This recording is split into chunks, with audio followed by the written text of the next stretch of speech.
Hello बच्चों। आज class में हम एक नया टॉपिक स्टार्ट करने वाले हैं जिसका नाम होगा सॉलिड शेप्स। देखो, अब तक आपने क्या किया, किस चीज़ को, अब तक आपने बेसिकली सॉलिड शेप्स होते क्या चीज़ें देखो। अब तक आपने पढ़ा था रेक्टेंगल के बारे में, है ना। अब तक आपने रेक्टेंगल के बारे में पढ़ा था, ये हमारे पास एक रेक्टेंगल है। फिर हमने एक स्क्वायर के बारे में पढ़ा था, ये स्क्वायर है हमारे पास। फिर हमने सर्कल के बारे में पढ़ा। फिर हमने ट्रायंगल के बारे में पढ़ा। फिर हमने ये पैरेललोग्राम, पॉलीगॉन्स, रोम्बस, इन सब के बारे में पढ़ा। देखो, ये सॉलिड शेप बेसिकली है क्या, ये सब है। उसका सॉलिड शेप से भी रिलेशन क्या है। देखो, इस सारे के सारे आप फोटोज देखोगे तो यहाँ पास इनको बोलते हैं 2D शेप्स। 2D शेप्स माने यानी कि टू डायमेंशनल, यानी कि ये सिर्फ एक प्लेन पे लाई करते हैं। एक प्लेन पे इन द सेंस कि अगर मैं यहाँ पे एक एक्स एक्सिस दूं और यहाँ अगर मैं एक वाई एक्सिस दूं तो मैं इन सारे शेप्स को इस प्लेन पर मैं प्लॉट कर सकता हूँ। पर सॉलिड शेप्स क्या है, सॉलिड शेप्स को बेसिकली हम बोलते हैं 3D शेप्स। 3D शेप्स जैसे कि देखो, अगर मैं एक 3D शेप क्या होता है, एक हमारे पास होता है क्यूबॉइड। ये सारे आपको याद करने, मतलब ये क्यूबॉइड, क्यूब, ये सारा क्या है, ये इसको हम बोलते हैं क्यूब, सॉरी क्यूबॉइड। क्यूबॉइड जिसके जो जो कि हमारा एक तरह से ये जो रेक्टेंगल बोलते हैं, रेक्टेंगल बेसिकली इसी से निकल कर आता है। इसकी लेट्स से इसकी कोई भी अगर मैं सरफेस ले लूँ, लेट्स से इसकी ये वाली ऊपर वाली मैं सरफेस ले लूँ तो इसको हम क्या बोलते हैं। देखो, मेन आइडिया समझो।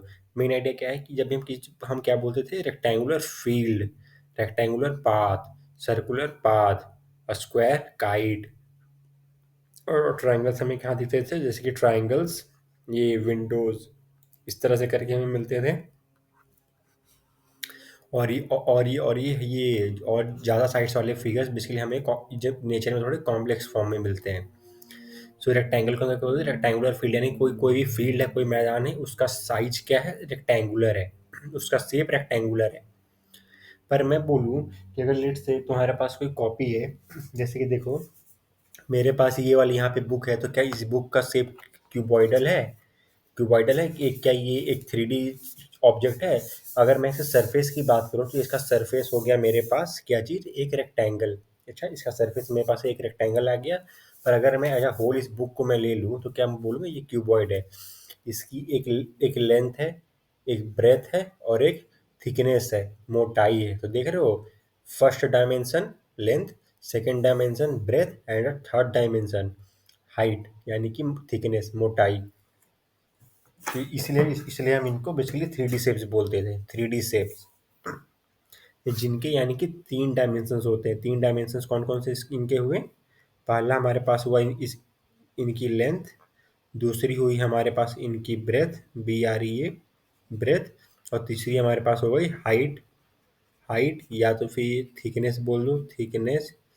और कुछ प्रॉब्लम्स में देखोगे तो इसको हम बोलते हैं डेप्थ भी, यानी कि गहराई, यानी कि वो कितना वो प्लेन में अंदर धंसा हुआ है। इस तो फिर जो हो सारे 3D शेप्स को बेसिकली हम प्लॉट करते हैं ऑन अ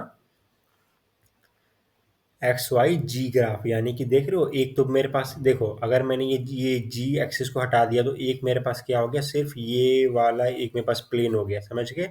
मैं जिस पर ड्रॉ कर रहा हूँ इसको इमेजिन करो थोड़ा, जिसको मैंने बोला ये मेरे पास एक प्लेन हो गया, जैसे तुम्हारा पेपर का प्लेन है, लिटरली पेपर का प्लेन है।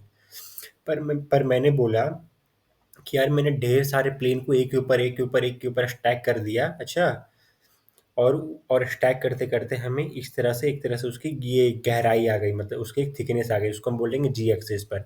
तो उसको फिर हम क्या बोलेंगे, उसको हम बोलेंगे कॉपी। समझ, इतना ही सिंपल है। देखो, एक पेपर की थिकनेस मतलब जीरो नहीं होती पर बहुत ज़्यादा भी नहीं होती, उसको हम बोलते हैं एक प्लेन सरफेस है। पर मैंने ढेर सारे पेपर एक के ऊपर एक के ऊपर एक रख दिए तो क्या एक थिकनेस बनती है? तो क्या उस थिकनेस को मैं बोल रहा हूँ जी एक्सिस मेरे पास मिला है। अच्छा, और उसी को फिर हम क्या बोलते हैं, कॉपी। और उसी कॉपी को का जो शेप है उसको हम बोलते हैं क्यूबॉइड। क्यूबॉइड, समझ गए? तो ये रेक्टेंगल का जो कंसेप्ट है बेसिकली इस क्यूबॉइड से ही निकल के आया है। ये सारी क्या चीज़ है, ये सारे सरफेस हैं, समझ रहे? सरफेस की प्रॉपर्टीज है।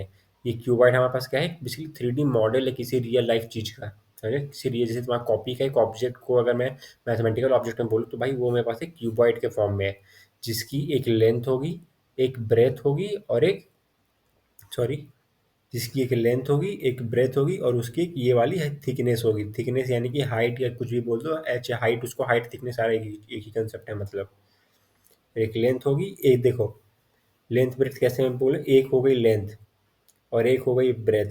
तो क्या मैं इस सरफेस को बोल सकता हूँ कि सर ये वाला सरफेस हमारे पास एक रेक्टेंगल है। अच्छा, ये मेरे पास एक रेक्टेंगल है। अच्छा, ये वाला सरफेस मेरे पास एक रेक्टेंगल जिसकी लेंथ लंबाई है और ब्रेथ चौड़ाई है।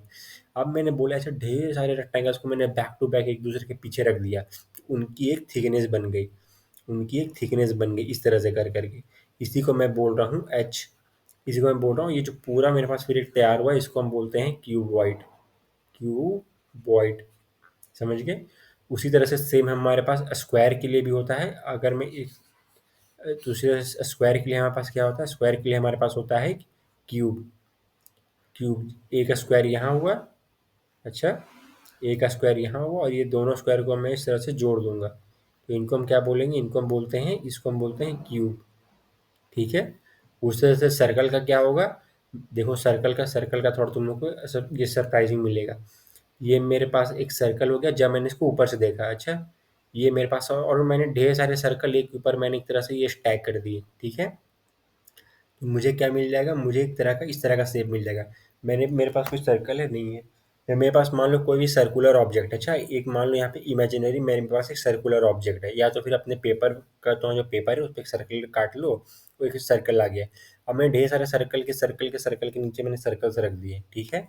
तो हमें कुछ एक सिलेंडर सा टाइप का शेप मिलेगा, हमें एक सिलेंडर टाइप का शेप मिलेगा, सिलेंडर।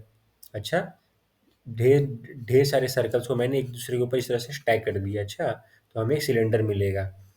तो रेक्टेंगल के लिए हमें क्या मिलता है, रेक्टेंगल के लिए मिला हमें क्यूबॉइड, स्क्वायर के लिए मिला हमें क्यूब, सर्कल के लिए मिला हमें सिलेंडर। उसी तरह से ट्राइंगल के लिए हमें क्या मिलता है, पिरामिड। एक ट्राइंगल इस तरह से, ट्राइंगल के पीछे ट्राइंगल रख सकते हो तो हमें क्या मिल जाएगा, ट्राइंगल के पीछे अगर तुम लोग एक ट्राइंगल रख दोगे तो हमें क्या मिल जाएगा, ट्राइंगल के पीछे ट्राइंगल रख दो तो हमें मिल जाएगा कैलेडोस्कोप टाइप का एक एक एक बेसिकली इंस्ट्रूमेंट, कैलेडोस्कोप। और नहीं तो फिर इसको इस तरह से देख लो, एक पिरामिड भी।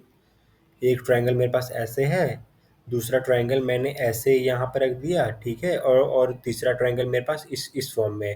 तुमने पिरामिड्स ऑफ गीजा देखी है ना, बेसिकली कुछ वैसा ही, ये थोड़ा उस तरह नहीं दिख रहा होगा, पर ये हमारे पास पहला ट्रायंगल है, ये दूसरा ट्रायंगल है, ये तीसरा ट्रायंगल है और इसके पीछे भी एक ट्रायंगल है, इस तरह से बोल सकते हो। ठीक है। और इस तरह से ये पैरेललोग्राम का भी है, पर पैरेललोग्राम का आई डोंट थिंक तुम्हारे चैप्टर टॉपिक में है अभी। तो ये थे बेसिकली। तो अगर हम सिर्फ एलिमेंट्री शेप्स को पकड़े, सिर्फ एलिमेंट्री शेप्स को, रेक्टेंगल, स्क्वायर, सर्कल, ट्राइंगल, तो ये जो तुम्हारे चारों एलिमेंट्री शेप्स हैं, इन चारों एलिमेंट्री शेप से बेसिकली हमें क्या, क्यूबॉइड मिलता है फॉर रेक्टेंगल, क्यूब मिलता है फॉर स्क्वायर, सिलेंडर मिलता है फॉर सर्कल, और पिरामिड मिलता है फॉर ट्राइंगल। ठीक है। और ठीक है, ये थे बेसिकली तुम्हारे कुछ, ये एक सॉलिड शेप्स। इनके अलावा भी और कुछ सॉलिड शेप्स हैं, जैसे देखो तुम्हें अभी दिखाता हूँ। एक और सॉलिड शेप तुम क्या बोल सकते हो, एक और सॉलिड शेप हमें क्या मिलता है, एक कोन। ये मेरे पास एक ट्रायंगल है और ये एक बेसिकली एक सर्कल है, उसके उसके नीचे एक सर्कुलर बेस। अच्छा, तो बेसिकली देखो, इसको तुम एक ट्रायंगल नहीं बोलेंगे, इसको हम बोलेंगे कि भाई एक सर्कल है, जैसे जैसे हम ऊपर जा रहे हैं इसका रेडियस कम होता जा रहा है। यहाँ रेडियस कुछ और था, यहाँ भी हमारे पास एक सर्कल है, हियर टू हियर यहाँ भी हमारे पास एक सर्कल है, पर इसका रेडियस कुछ कम है। यहाँ भी हमारे पास एक सर्कल है पर इसका रेडियस कुछ कम है, समझ गए। यहाँ पर अगर कैपिटल आर है तो यहाँ पे छुटकू सा आर होगा। अच्छा, तो फिर हम बोलेंगे ये हमारे पास एक कोन है, इसको हम क्या बोलेंगे, इसको हम बोलेंगे अ कोन, जिसकी circle as you move up वो उसकी रेडियस घटती जा रही है। ठीक है। तो ये थे बेसिकली हमारे पास कुछ 5-6 elementary solid shapes, cuboid, cube, cylinder, pyramid और एक कोन। और ये सारे, और जितने भी अब तक तुमने 2D शेप्स पढ़े हैं ना, जैसे रेक्टेंगल, स्क्वायर, सर्कल, ट्राइंगल, ये सारे बेसिकली इन्हीं के ना, मतलब ये सरफेस से। एक बार तुम्हें दोबारा ड्रॉ करके दिखाता हूँ, देखो। एक बार मैं दोबारा यहाँ ड्रॉ कर रहा हूँ एक क्यूबॉइड। ये मेरे पास क्या है, ये मेरे पास एक रेक्टेंगल है। ठीक है। अब मैंने इसी रेक्टेंगल्स के यहाँ पे मैं बना रहा हूँ क्यूब। देख लो क्यूबॉइड कैसे बनाते हैं। मैंने इन दोनों रेक्टेंगल्स के मैंने ये वर्टिसेस को यानी कि कोनों को जोड़ दिया। ठीक है। मैंने दोनों के वर्टेक्स को जोड़ दिया। तो बताओ, ये मुझे क्या मिल गया, ये मुझे मिल गया क्यूबॉइड। क्यूबॉइड मिल गया, ठीक है। क्यूबॉइड में यानी कि जिसकी length is not equal to breadth and not equal to height, ठीक है। ये मेरे पास हो गया क्यूबॉइड, ठीक है, एक सिंपल सा क्यूबॉइड। अगर ये मेरे पास एक लेंथ है, let's say for this surface मैं सिर्फ इस साइड वाले सरफेस की बात कर रहा हूँ। तो इस साइड वाले सरफेस का अगर मान लो कि ये जो कि एक रेक्टेंगल है, इस रेक्टेंगल का ये लेंथ है, ये ब्रेथ है, ये लंबाई, ये चौड़ाई, तो ये जो ये इस तरफ वाला जो हम इसको हम क्या बोलेंगे, हाइट या थिकनेस।